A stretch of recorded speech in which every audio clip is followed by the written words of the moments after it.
jeudis soirs de 19h à 19h30.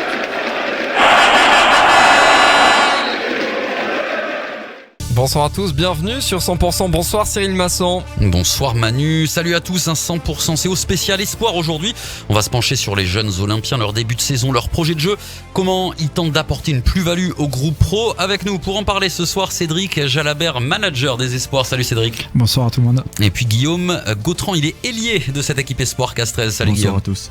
Son premier 100% CO à Guillaume. Alors il y a des moments dans la vie, à la première cape, la première titularisation, le premier 100% CO, c'est des moments forts. On est ému autant que tu l'es, je suis sûr. On parlera aussi de Rory Cocotte qui est allé rendre visite à une supportrice un peu particulière. On va vous expliquer tout ça. Et puis ce soir, le cadeau incroyable, cadeau extraordinaire. On vous fait gagner le ballon Castres Olympique dédicacé, s'il vous plaît. Pas dédicacé par toi Manu, mais par les joueurs. Comment on fait pour jouer, pour gagner ce magnifique ballon ? Il est certifié ou pas ? Ah, il est certifié, il est officiel, il est neuf, il y a tout ce qu'il faut. Il est pas gonflé surtout. Hein. C'est bien la preuve qu'il est neuf. Vous envoyez Castres au 7 17 18 par SMS. Vous avez toute l'émission Castres au 7 17 18 par SMS. Allez, on commence avec les espoirs. Vous avez joué votre 5e match de la saison ce week-end. Cédric, vous avez joué à Pau. Défaite 34-20. Match qui a été compliqué, qui a mal démarré en plus. Oui, un match qui a très mal démarré. On fait l'entame catastrophique puisqu'on prend un essai sur la première action et sur la deuxième action on perd notre pilier droit. Donc voilà, à ce moment-là c'était un petit peu compliqué. Puis on a réussi à se remettre dans le match pour finalement tourner à 17 partout à la mi-temps. On fait une bonne entame de seconde mi-temps puisqu'on mène 20 à 17 et puis à partir de là ça a été le trou noir et on perd 34 à 20. Voilà, donc c'est dommage, c'est un petit peu compliqué ce début de saison, mais on va se relancer. Ça fait partie des matchs Pau, ça fait partie des matchs qui étaient jouables parce qu'on sait que c'est compliqué, c'est une poule un petit peu à deux vitesses où il y a 2-3 équipes qui sont clairement au-dessus et d'autres, voilà, il y a une espèce de deux championnats. Pau, elle faisait partie de quel secteur ? Oui, Pau, c'est une équipe avec laquelle on est capable de rivaliser. D'ailleurs, on l'a fait en grande partie, mais voilà, on passe d'une poule d'accession à la poule élite. Le niveau est bien sûr plus élevé. Donc voilà, donc on doit se mettre au niveau, maîtriser un peu plus les détails pour pouvoir prétendre à gagner plus de matchs. On n'est pas très loin, mais pour l'instant ça tourne pas du bon côté. Alors justement, c'est l'analyse de l'équipe 1, ça c'est vrai que ça fait un peu penser à. Excusez-moi, je vous écoutais pas, je pensais que vous parliez top 14 là. C'est le même match, hein, même résultat, non ? Ça se ressemble beaucoup. Ouais, sur l'entame, j'allais dire, grosse entame. On va essayer de relancer tout ça et sur les deux équipes, comme ça tout le monde sera content. Guillaume, toi donc tu es ailier, on le rappelle, dans cette équipe des espoirs.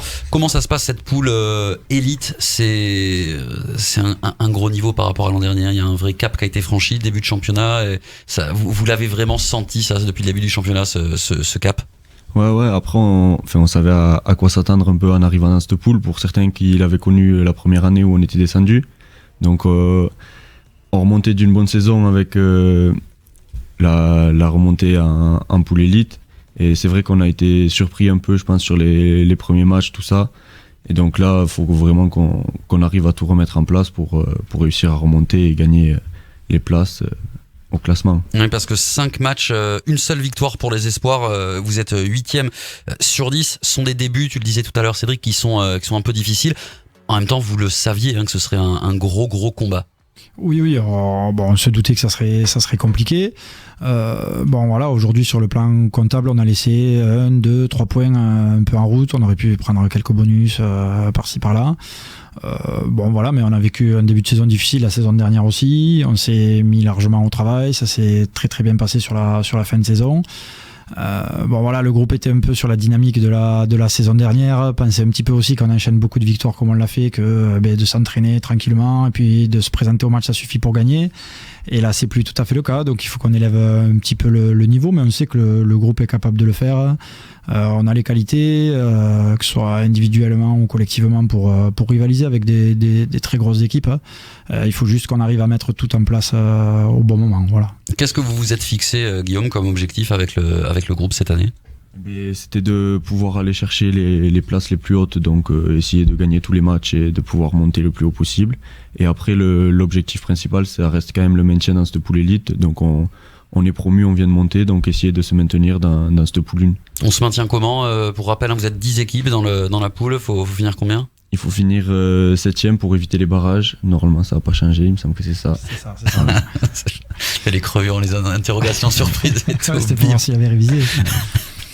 Qu'est-ce qui fonctionne moins bien pour les espoirs depuis le début de saison? Au bout de 5 matchs, on a quand même un peu de recul. Voilà, qu'est-ce qui a marché, qu'est-ce qui a pas marché? Non, ce qui fonctionne bien, c'est l'état d'esprit. On avait un collectif un peu séparé la saison dernière avec deux groupes de dynamiques différentes. On a beaucoup travaillé sur l'esprit d'équipe et sur le collectif. Donc aujourd'hui, ça c'est une base qui fonctionne bien. Les jeunes joueurs et les nouveaux arrivants ont été très bien intégrés. Ce qui fonctionne moins bien aujourd'hui, c'est toutes les petites erreurs individuelles qui cumulées nous font perdre des matchs. À ce niveau-là, dès qu'on fait des petites erreurs, enfin des grosses erreurs, un par un, ça fait beaucoup de points pour l'adversaire à la fin et c'est ça qui nous empêche de gagner les matchs collectivement. C'est plutôt bien en place, on fait des choses intéressantes, mais de temps en temps, voilà, un joueur qui s'oublie, une erreur technique, un mauvais choix, un mauvais geste, nous coûte beaucoup de points. Guillaume, tu disais tout à l'heure, on a été peut-être un petit peu surpris au début sur les premiers matchs. C'est quoi qui change le plus entre la poule de l'an dernier, la deuxième division, Espoir, et puis l'élite? Qu'est-ce qui change? C'est beaucoup autour de la vitesse de jeu, c'est-à-dire qu'on a beaucoup moins le temps que ce soit en défense de se replacer parce que les équipes vont jouer plus vite.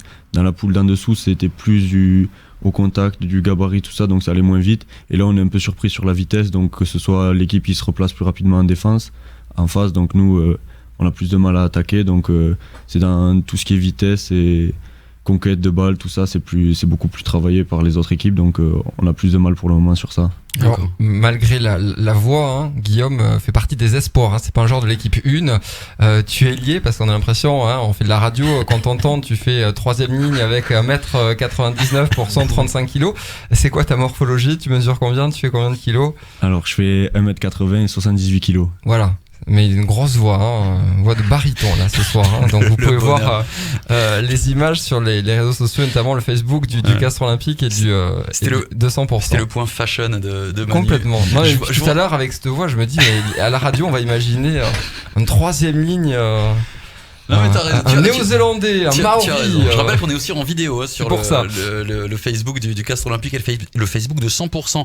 Castres 7 17 18, Manu, je dis pas de bêtises, vous jouez avec nous par SMS, on vous fait gagner le ballon officiel du Castres Olympique, dédicacé par les joueurs, alors peut-être pas par tous, mais il y a Loïc Jacquet, Antoine Tichit, Wilfried Ungpatin, il y a Rory Cocotte qui a signé, voilà, ballon dédicacé, on vous le fait gagner, vous jouez avec nous par SMS. On va reparler évidemment des espoirs, il y a le match ce week-end, vous jouez contre Montpellier qui est à la dernière place du classement, le 8ème contre le 10ème, donc c'est à domicile, ça va coûter cher cette rencontre, Cédric.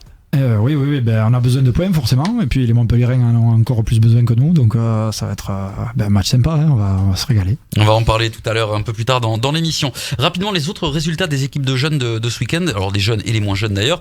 Les cadets qui ont bien débuté, c'était le début du championnat, les deux équipes de cadets sont allées gagner à Colomiers. Les Crabos ont battu également leur adversaire dans cette deuxième journée de championnat. Les seniors féminines qui avaient perdu leur premier match sont allées s'imposer à Gaillac, bonus offensif à la clé. Les minimes ont terminé 3ème du tournoi d'Albi, puis du côté des écoles de rugby, les moins de 10 et les moins de 12 ont gagné le tournoi d'Agen. Bon, moins de 10 et moins de 12, ça a quand même moins d'importance. Et tu parles pas des moins de 6 et les moins de 6 et les moins de 12, c'est Alban? C'est Alban? Exactement. Ouais, mais il y a pas alors c'est quoi les résultats? Il y a pas de résultats, mais ils ont très bien joué. C'est vrai? Ils ont très bien joué. Il y a ton fils, c'est ça qui joue. Pas samedi dernier, il avait un anniversaire, c'est une catastrophe. Mais il a manqué apparemment, de ce qu'on m'a dit, les éducateurs m'ont dit qu'il manquait vraiment. Ça a ceinturé ou plaqué alors? Qu'est-ce que ça fait? Ça fait du toucher ou je sais pas les moins de 6 à quoi ils sont. Un peu tout, Cédric, je sais pas. Piège, t'es pas encore en train de regarder les moins de 6 pour préparer dans. Je suis retourné à l'école de rugby, mais Guillaume va. Voilà. En fait, en début d'année, ils jouent d'abord à toucher pour s'habituer et en fin d'année, ils finissent par du plaqué. C'est exactement ça, mais je sais pas s'ils ont basculé là ou. Pas encore. Voilà. Mais bon, le résultat des moins de 6, c'est pas important. Par contre, ce que je sais, c'est qu'ils se sont régalés à Alba, donc ça c'est super. Ça c'est bien. Ouais, pas ramener une médaille pour que je puisse affiler à mon fils qui était pas là. Non. On va le surveiller, le petit Bouissé quand même. Attention, parce que ça doit être, ce sera un demi de mêlée, ce sera une canaille comme son papa. Il peut pas être par rapport à la morphologie, il peut pas faire guère plus que demi de mêlée. Il pourra pas jouer 8, on oublie tout de suite. On passe au bulletin de notes. Ouais, t'es d'accord ? Oui, bien sûr. Non mais tu me dis, c'est toi le patron. On y Ah non, va. c'est moi, pardon. Le bulletin de notes 100%. Après le match de Pau, nous on note pas les joueurs, nous déjà parce qu'on connaît pas grand chose au rugby, puis ensuite parce qu'on risque de les croiser après dans Castres. Par contre, s'il y a bien des gens dans 100% CO qui nous font pas peur, ce sont nos collègues, hein Manu. Du coup on va se pencher sur Jérémy Desoblin, c'est lui qui commentait la rencontre du Castres Olympique à Pau ce week-end. Alors autant il y a certains commentateurs sur 100% qui sont assez faciles à crever, autant Jérémy c'est jamais simple parce qu'il est très calme, il est très précis, il est vraiment très très pro. J'ai quand même gratté ça. Il nous a recruté un joueur au CO, écoutez. Cœur d'Appieta, Vaipulu, Nakosi, Parissé. Pas mal. Paris, c'est comment tu dis, comment dire? Un PAE. Cœur d'Appieta, Vaipulu, Nakosi, Parissé. Voilà, Paris C. Ça, c'est du recrutement, il parlait des absents du CO. Paris C. C'est Tyler Paris qui reviendra bientôt. Et puis, il est calme, Jérémy Desoblin. Vous le savez si vous écoutez, il est posé. C'est pour ça, moi j'aime beaucoup quand il s'enflamme. Écoutez. On avance là du côté du CO, c'est bien joué. Oui messieurs, oui messieurs. Un petit oui, On avance là messieurs. du côté du CO, c'est bien joué. Oui messieurs, oui messieurs. Voilà, tu sens qu'il Il veut faut ça, s'enflammer, hein. mais il Ouais. veut pas non plus déranger les collègues à côté. L'ami Jérémy Desoblin, donc voilà, la note de ce match pour lui c'est professionnel sur 20 pour Jérémy. 100% CO. Tous les jeudis soirs de 19h à 19h30. On reprend la seconde période. Castres 7-17-18 pour gagner le ballon dédicacé par les joueurs du CO. Voilà, avec nos invités Cédric Jalabert, manager des espoirs du Castres Olympique, et Guillaume Gautran, ailier des espoirs.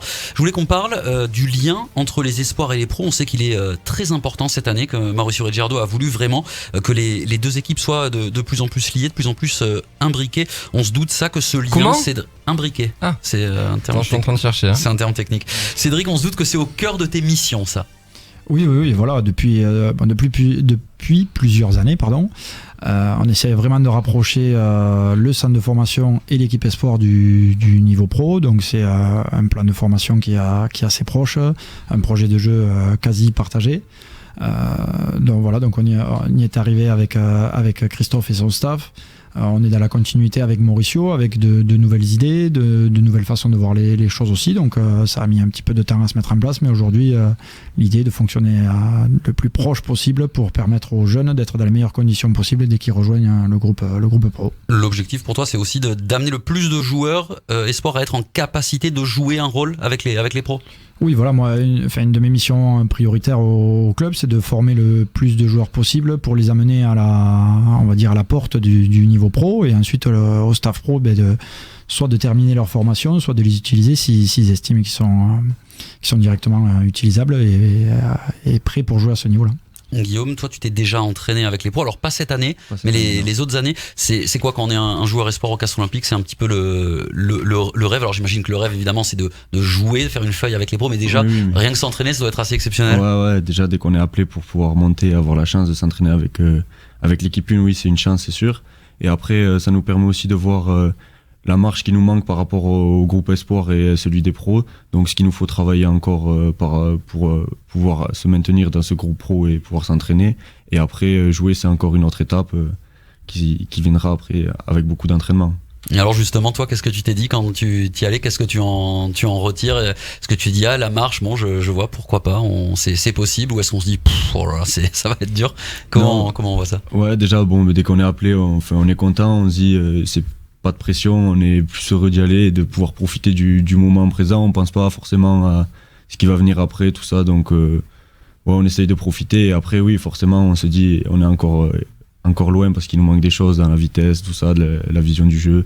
C'est sûr que c'est un autre niveau que le niveau espoir. Est-ce qu'on sort rincé de l'entraînement ou Ouais. c'est à peu près. Non, on sort plus fatigué parce que la concentration, elle est vraiment plus élevée. Parce qu'en plus, nous, on veut pas faire de bêtises en montant. Donc, forcément, on est plus fatigué qu'un entraînement avec les espoirs.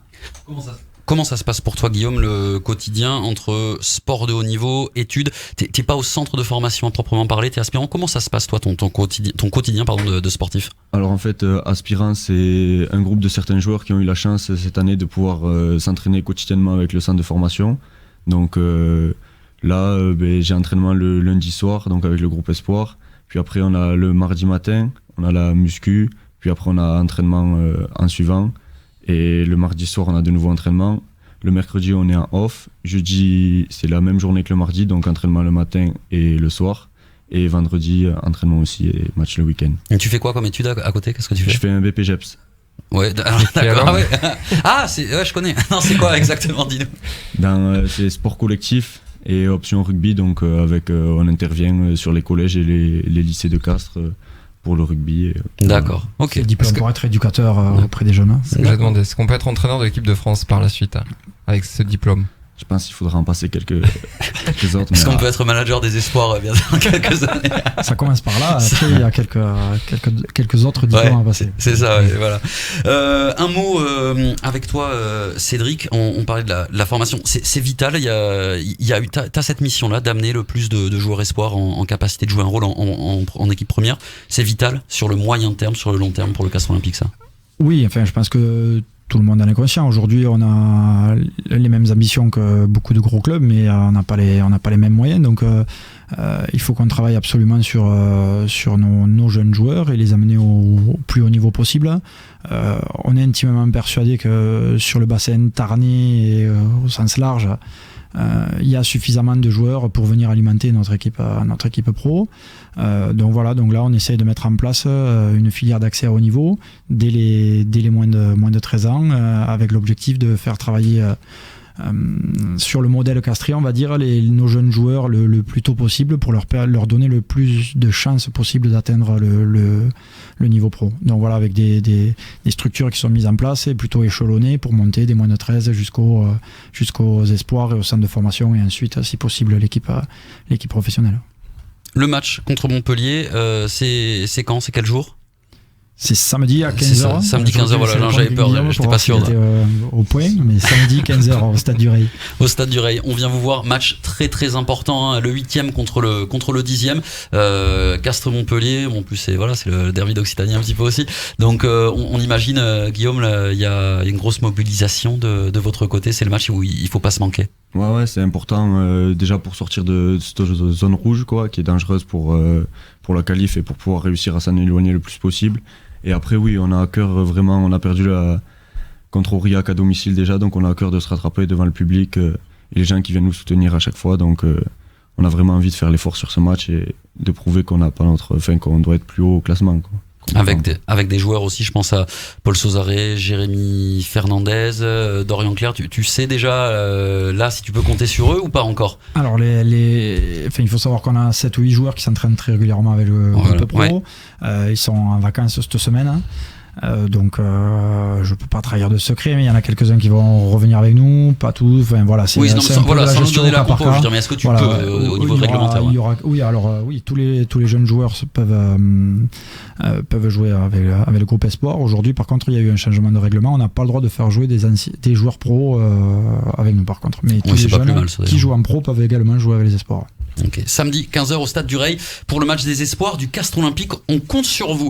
Juste avant de conclure cette émission, je vous rappelle que vous pouvez jouer avec nous, Manu, Castres, au 7 17 18 par SMS. Toujours pas arrivé à le gonfler. Hein. Pour gagner. Ouais, le ballon officiel du Castres Olympique, signé par pas mal de joueurs, dont Rory Cocotte. Exactement. Et Rory Cocotte, je voulais juste dire un mot. On l'a vu sur les réseaux sociaux du Castres Olympique cette semaine.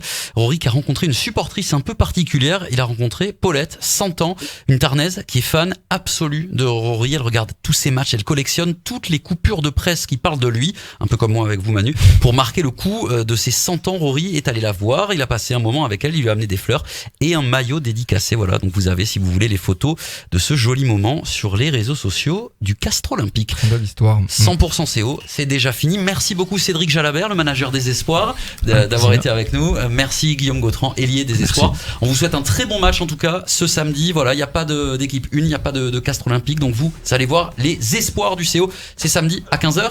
Oreille. Stade du Ray, exactement. Merci beaucoup messieurs, merci Cyril. À la semaine prochaine. Vous avez encore quelques minutes pour envoyer Castres au 7 17 18 pour gagner le ballon officiel du CO. Bonne soirée dans un instant, 100% tube. 100% CO. Tous les jeudis soirs de 19h